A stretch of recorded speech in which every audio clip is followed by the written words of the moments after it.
Welcome to the Weather Gurus podcast for Sunday, Palm Sunday, March 24, 2024. First, we're going to look at the National Weather Service current hazards.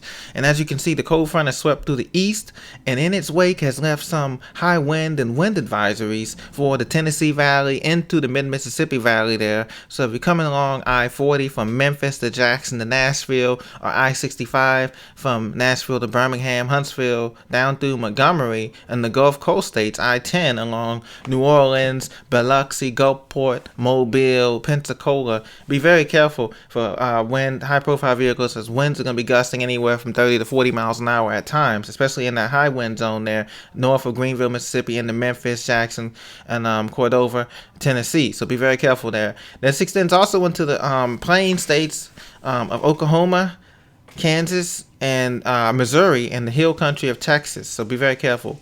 There's a red flag warning also continuing for the fires danger in Amarillo, Pampa, Texas, along I-27, West Texas there, all from just east of El Paso down through the hill country there, Marfa, Fort Stockton, Texas. And also there's winter storm warnings here. But most of the warnings in pink here, as outlined, is up in the northern tier from South Dakota, North Dakota, on that I-29 corridor from Fargo to South Dakota and into Minnesota. The Twin Cities, Minneapolis, St. Paul, up through Bemidji, and all these areas up to the Arrowhead of Minnesota. Definitely it's going to be blizzard warnings, extreme conditions up there in Duluth, Minnesota. Be very careful in the UP of Michigan as well, from Marquette over toward Sault Ste. Marie. Snow is going to be going all in those areas too as well. This extends into the Rockies, of course, Denver, and to the west on I-70 from Golden and the foothills up into Vail and Breckenridge and the Summit County, the ski country there, and also into Utah, the summits and high ridges up in Montana, all through the Rockies, back into the rim country of Arizona. And out west, we just have the same thing. Wind warnings into the high deserts and the low deserts of California,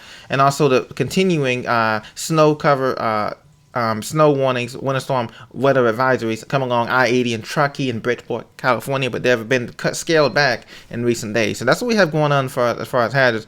And lastly, I just want to mention the brief coastal flooding warning as those strong northeast winds comes off from the Jersey Shore there and also into Delaware along that. So if you're taking the ferry ride there from Delaware up to Ocean City, New Jersey, be very careful there along those points and those beaches on that Chesapeake Bay Inlet there. So that's what we have going on there, and you can see that reflected on the radar here. Most of the snow shower returns are north here from Iowa, north of I-80 there, up into Minneapolis, St. Paul, South Dakota, the Black Hills of South Dakota, and over toward Wyoming, Montana, and Colorado. They're not done with winter yet. Down to the south of that, there's been mostly rain showers here from Oklahoma City to Kansas City, Wichita, down through Dallas, Fort Worth, and the Red River Valley there. But these are light in nature and nothing too pressing here as well. Looking at the SPC highlights for severe storms, you can see that most areas have a in the Midwest and the nation's heartland have a marginal risk. That's a 2 out of 5 risk there, extending from Dallas-Fort Worth Metroplex down through Texas Hill Country west of Austin, Texas, back up through Oklahoma City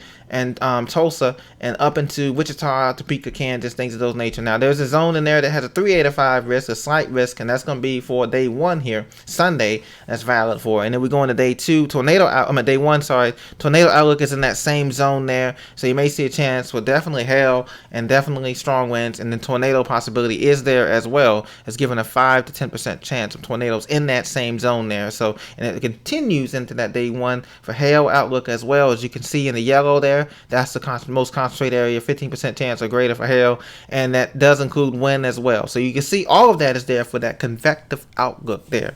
Slight risk of severe thunderstorms over parts of the central and southern plain states here as we continue. So far we've been blessed, ladies and gentlemen, in terms of we haven't had that many tornado outbreaks so far this season as it's gotten underway here. Typically March to May is the heavy brunt of the tornado season that we see in those two corridors there, that Dixie Alley corridor that we always talks about, and then that Tornado Alley, which is straight up in the middle of the country here, the nation's heartland, as you know. And so we are blessed in that sense that it hasn't gone too much. So this has been your forecast update here for the lower 48 United States. And out on the East Coast, finally they're drying out here on the I-95 corridor. They're drying out here in Florida as well. And so temperatures are cool, a little bit cooler than normal, but pretty closer to normal. And so it's a bright sunny day, a little breeze, and everything is good from Atlanta down to Orlando, Miami, Tampa. So if you have any plans, things are looking good. The sun is back out. The front has cleared the coast and offshore now, and we're getting ready for the next couple of systems to come in later on this week. So this has been the update. Thank you for watching. Be sure to subscribe to the Weather Guru here. Thank you for your support.